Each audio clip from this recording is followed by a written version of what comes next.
अब हम पढ़ेंगे मीजो कंपाउंड के बारे में। मीजो एक कंपाउंड की आइडेंटिटी है, ये दो कंपाउंड के बीच का रिलेशन नहीं है। याद रखिए, इनैंशियोमर, डायस्टीरियोमर और आइडेंटिकल, ये तीन हम दो कंपाउंड में चेक करते हैं। मीजो एक अकेला कंपाउंड होता है। कौन सा कंपाउंड मीजो है, कौन सा नहीं है, ये क्वेश्चन पूछा जाएगा। तो मीजो कंपाउंड की डेफिनेशन को समझिए। Compound having at least 2 chiral carbon, chiral carbon होना मस्ट है, कम से कम 2 कायरल कार्बन, एंड सिमेट्री यानी प्लेन ऑफ सिमेट्री या सेंटर ऑफ सिमेट्री में से कोई भी एक हो तो वो कहलाता है मीजो कंपाउंड। फिर से सुनिए, कम से कम 2 कायरल कार्बन और साथ में सिमेट्री होनी चाहिए। और जैसे ही प्लेन ऑफ सिमेट्री या सेंटर ऑफ सिमेट्री होगी तो मॉलिक्यूल क्या हो जाएगा, optically inactive. Meso compounds are optically inactive, optically inactive due to internal compensation. Internal compensation का मतलब यह होता है कि उस मॉलिक्यूल में जब लाइट एंटर होगी तो उसी मॉलिक्यूल से वैसे के वैसे ही बाहर निकल जाएगी। ध्यान से सुनिएगा, रेसिमिक मिक्सचर एक मिक्सचर होता था, मीजो अकेला कंपाउंड है। डिफरेंस ध्यान से समझिए। रेसिमिक मिक्सचर, रेसिमिक मिक्सचर जो है वो दो कंपाउंड, दो मॉलिक्यूल से मिलके बनता था, वो मिक्सचर था। एक्सटर्नल कंपनसेशन, मीजो अकेला कंपाउंड है। मीजो अकेला कंपाउंड है और मीजो अगर अकेला कंपाउंड है तो लाइट जब एंटर होगी तो उसमें जो कायरल कार्बन है वो उस लाइट को कंपनसेट करके जैसे आएगी वैसे ही बाहर निकाल देंगे। तो इसका मतलब वो ऑप्टिकली इनएक्टिव है, इसे कहते हैं इंटरनल कंपनसेशन। और देखिए, मीजो ऑप्टिकली इनएक्टिव है तो इसकी इमेज जो है वो भी ऑप्टिकली इनएक्टिव होगी। Meso is optically inactive so its image is also optically inactive. तो meso and its image are homomer, identical. ध्यान रखिएगा, मीजो के सामने उसकी इमेज रख दी तो वो आइडेंटिकल ही माने जाएंगे, इनैंशियोमर नहीं मानेंगे। इनैंशियोमर के लिए ऑप्टिकली एक्टिव होना जरूरी है। तो हमने क्या सीखा, हमने ये सीखा कि मॉलिक्यूल में, हमने ये सीखा कि मॉलिक्यूल के अंदर, मॉलिक्यूल में कम से कम 2 कायरल कार्बन होने चाहिए, कम से कम 2 कायरल कार्बन और सिमेट्री। कायरल कार्बन पहले चेक करेंगे। यहां पर ये मॉलिक्यूल आपको गिवन है, इस मॉलिक्यूल में ये वाला कायरल कार्बन है और ये वाला कायरल कार्बन है।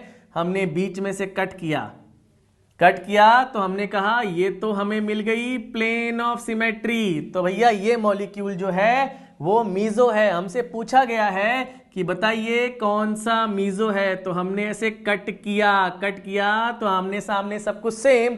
ये कंपाउंड जो है मीजो है, इस पे हम टिक लगाएंगे, जी हाँ ये मीजो है। यहां चेक कीजिए, सबसे पहले हमने 2 कायरल कार्बन देखे, बिल्कुल कायरल कार्बन है, इस कार्बन पे H है, Cl है। ऊपर गए और इधर आए तो दोनों डिफरेंट, ये भी कायरल ये भी कायरल। और अब चेक करेंगे सिमेट्री, इसमें ऑड नंबर ऑफ कार्बन है, सेंटर ऑफ सिमेट्री होती नहीं है। प्लेन ऑफ सिमेट्री को चेक किया, प्लेन ऑफ सिमेट्री नजर आ गई, dash dash veg veg.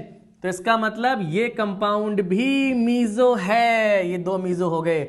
Third वाले में देखिए, कायरल कार्बन, कायरल कार्बन तो मिल गए, सिमेट्री चेक की, plane of symmetry, centre of symmetry तो होती नहीं है, प्लेन ऑफ सिमेट्री इसमें है नहीं, तो ये मीजो नहीं है। ध्यान से देखिए, नॉट मीजो। क्यों मीजो नहीं है, क्योंकि ऑप्टिकली एक्टिव है। नेक्स्ट एग्जांपल को देखा, देखते ही सिमेट्री चेक नहीं करनी, पहले कायरल कार्बन देखना है। मैंने यहां पे कायरल सोचा लेकिन नहीं है, क्यों, क्योंकि यहां पर एक जो है वो हाइड्रोजन है, इस कंपाउंड में कायरल कार्बन नहीं है। जब कायरल कार्बन ही नहीं है तो वो मीजो नहीं होगा, ये भी मीजो नहीं है। ध्यान से देखिए, ये भी मीजो नहीं है। तो मीजो कंपाउंड में हम सबसे पहले चेक करते हैं कायरल कार्बन और सिमेट्री।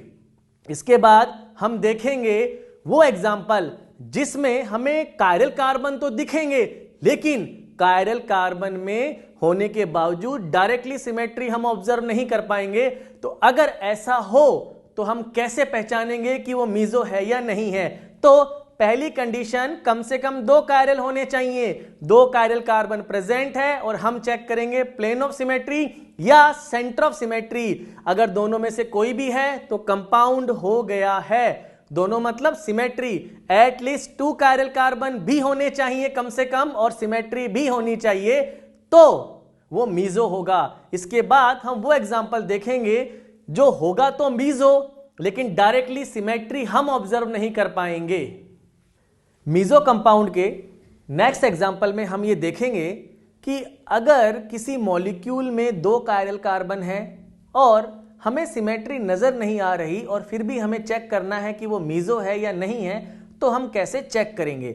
देखिए यहां पर ये जो एग्जांपल आपके सामने लिखा हुआ है, इस एग्जांपल में ये दोनों कायरल कार्बन है। अब दोनों कायरल कार्बन अगर प्रेजेंट है तो हम ये देखेंगे कि क्या ये दोनों में कोई बीच में से सिमेट्री नजर आ रही है? जी नहीं, हमें सिमेट्री नजर नहीं आ रही। तो ऊपर वाले कायरल के साथ जो 3 ग्रुप हैं और नीचे वाले कायरल के साथ भी वैसे ही 3 ग्रुप हैं और हमें सिमेट्री नजर नहीं आ रही, तो हम RS कॉन्फ़िगरेशन से इसको सॉल्व करेंगे। इसके अंदर जब हम RS कॉन्फ़िगरेशन सॉल्व करते हैं तो ध्यान से देखिए, हम इसमें नंबरिंग असाइन करेंगे। नंबर 1 ये है, ये नंबर 2, ये नंबर 3 और ये H हो गया नंबर 4। यहां पे ध्यान से देखिए 1, 2, 3 और 4। अब 4 नंबर अगर हॉरिजॉन्टल पे है, 4 नंबर हॉरिजॉन्टल पे है, तो draw an arrow from 3 to 1, 3 से 2, 2 से 1, तो ये कॉन्फ़िगरेशन हो गया R। अब हम चेक करेंगे नीचे वाले कायरल कार्बन का कॉन्फ़िगरेशन। नीचे वाले कायरल कार्बन के कॉन्फ़िगरेशन में भी ऐसे ही नंबरिंग हम असाइन करेंगे।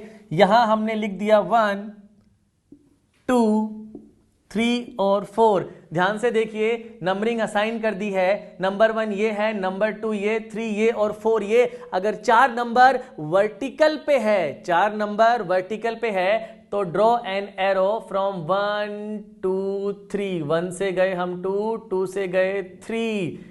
तो ध्यान से देखिए कॉन्फ़िगरेशन क्या मिला? S। तो हमें समझ में आया कि एक कायरल R है और एक S है, क्योंकि ऊपर वाले कायरल से जो 3 ग्रुप हैं और नीचे वाले कायरल से जो 3 ग्रुप हैं वो सिमिलर हैं। इसका मतलब अगर ऊपर वाला कायरल +50 होगा तो नीचे वाला -50, तो रिजल्टेंट क्या होगा? 0। तो ये वाला मॉलिक्यूल भी मीजो कंपाउंड माना जाएगा है। नेक्स्ट देखिए, यहां पर हमने कहा कि सर एक कॉन्फ़िगरेशन R आएगा, एक S आएगा।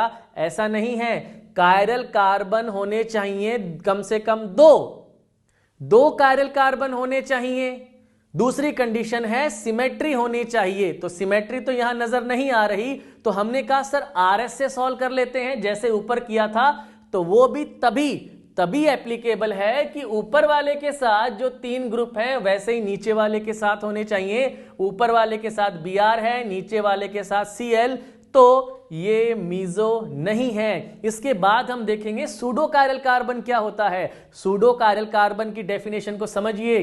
If A carbon has 2 different group, clearly अलग अलग ग्रुप होने चाहिए, and 2 similar type of group, हमें वो सिमिलर दिखेंगे, which can show stereoisomerism is known as chiral carbon, pseudo chiral carbon. If a carbon has 2 different groups and 2 similar type of group which can show stereoisomerism is known as pseudo chiral carbon. कहने का मतलब है कि अगर चारों clearly different है तो उसे कायरल कहेंगे, लेकिन ऐसा कार्बन जिसके साथ 2 बिल्कुल अलग ग्रुप हैं और 2 सिमिलर हमको दिख रहे हैं और उनमें भी स्टीरियो हो सकता है, मतलब उनमें भी कायरल कार्बन होना चाहिए। या GI की बात करें तो यहां हम बात करेंगे कायरल की। ये वाला जो कार्बन है इसके साथ चारों ग्रुप क्लियरली अलग अलग हैं, ये प्योर कायरल कार्बन हो गया। ऐसे ही ये भी प्योर कायरल है। बीच वाला जो कार्बन आपके सामने लिखा है 2 तो डिफरेंट है, लेकिन बाकी दोनों जो हैं वो हमें दिखाई दे रहे हैं सिमिलर, लेकिन ऐसा नहीं है, ये भी RS कॉन्फ़िगरेशन शो कर सकते हैं। तो ऐसा कार्बन जिसके साथ दो ग्रुप बिल्कुल अलग अलग हों और दो ग्रुप सिमिलर दिख रहे हों पर उनमें भी स्टीरियो आइसोमेरिज्म हो रहा है, मतलब कायरल कार्बन प्रेजेंट है, तो ये जो कार्बन है इसे कहा जाता है pseudo chiral carbon. Pseudo chiral carbon, इसे कहा जाता है सूडो कायरल कार्बन। तो सूडो कायरल कार्बन को पहचानने का तरीका यह है, दो ग्रुप डिफरेंट और दो जो सेम दिखाई दे रहे हैं उनमें भी स्टीरियो होना चाहिए, उनमें भी कायरल दिखने चाहिए, तो वो कार्बन सूडो होगा।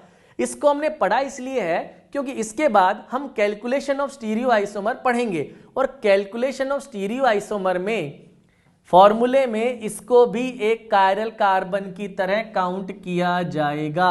वहां पर आप ये ना सोचें कि ये कायरल कार्बन जैसा नहीं है, इसीलिए यहां पे हमने पढ़ लिया है, इसको भी कायरल कार्बन जैसा माना जाता है। इसके बाद हम पढ़ेंगे कैलकुलेशन ऑफ स्टीरियो आइसोमर्स।